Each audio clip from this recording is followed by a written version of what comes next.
Bon, je veux que vous remarquiez une autre chose frappante ici. C'est ce que j'ai trouvé en parcourant l'histoire.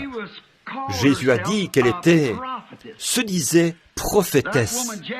La femme Jézabel qui se dit prophétesse. Maintenant, vous voyez, l'Église catholique ne permet pas à ses fidèles de lire la Bible, parce qu'ils disent que le prêtre est le seul qui puisse donner l'interprétation divine de la parole.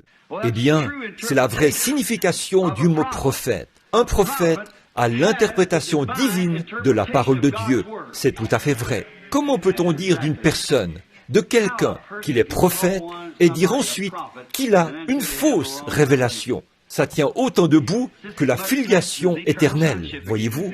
Voyez, un prophète signifie celui qui interprète correctement, celui à qui vient la parole du Seigneur, à qui vient la révélation. Le mot prophète signifie un interprète de la parole divine. Jésus a dit, s'il y en a un parmi vous qui est spirituel ou prophète, moi, le Seigneur, je lui parlerai. Et si ce qu'il dit s'accomplit, alors écoutez-le, car je suis avec lui. Si cela ne s'accomplit pas, alors ne l'écoutez pas. C'est tout. C'était la parole divine de Dieu. Et la parole du Seigneur est venue au prophète. Maintenant, il disait donc que cette Église était une prophétesse. Or, souvenez-vous, il y a eu un changement là. De nicolaïsme, c'est devenu elle. Vous le voyez, une Jézabel.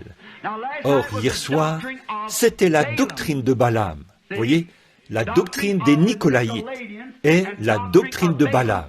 Or, c'est Balaam qui a amené Israël dans la prostitution. Et qu'ont fait les Nicolaïtes? Ils ont créé l'organisation.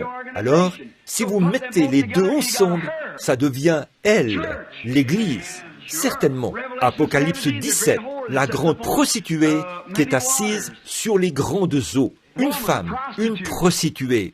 Qu'est-elle?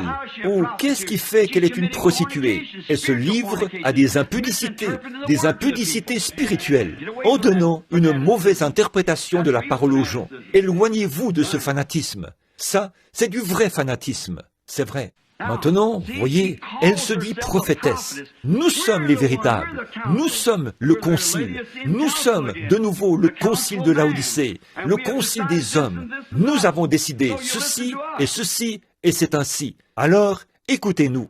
Mais ce jeune prêtre qui habite quelque part ici et qui m'a interrogé au sujet d'Élisabeth Frazier ou de la petite Frazier, il a dit, le cardinal veut savoir si vous, ou l'évêque, si vous avez baptisé la petite Frazier. Il a dit, elle est devenue catholique. J'ai dit, oui, je comprends ça. Il a dit, l'avez-vous baptisée? J'ai dit, oui, monsieur. Il a dit, comment l'avez-vous baptisée? J'ai dit, du baptême chrétien. Oui. Il a dit, eh bien, que voulez-vous dire par là? J'ai dit, du baptême chrétien, tel que la Bible l'enseigne. Il n'y a qu'une seule façon de baptiser du baptême chrétien. Chaque personne dans la Bible a été immergée dans l'eau au nom de Jésus-Christ. Il a noté cela. Il s'est mis à prendre des notes et tout. Il a dit, vous savez, l'Église catholique baptisait ainsi. J'ai dit, quand? J'ai dit, j'ai ici tous les récits historiques les plus anciens que j'ai pu me procurer à Londres et ailleurs. C'était afin que je puisse étudier cela en prévision de cette heure qui viendra bientôt, où quelque chose se produira. J'ai dit, je veux savoir où j'irai. Il a dit, oh, a-t-il dit, dans la Bible. J'ai dit, voulez-vous dire que... Il a dit, Jésus a organisé l'Église catholique. J'ai dit, alors, Pierre, était-il le premier pape? Il a dit, très certainement. J'ai dit, je pensais que l'Église était infaillible et qu'elle ne changeait pas et que toutes les messes étaient dites en latin pour que rien ne change. Il a dit, c'est vrai. J'ai dit, eh bien, vous avez certainement fait bien des changements depuis ce temps-là. J'ai dit, si cette Bible est un livre catholique, alors je suis un catholique à l'ancienne mode. Vous voyez, c'est vrai. J'ai dit, alors je suis un catholique à l'ancienne mode.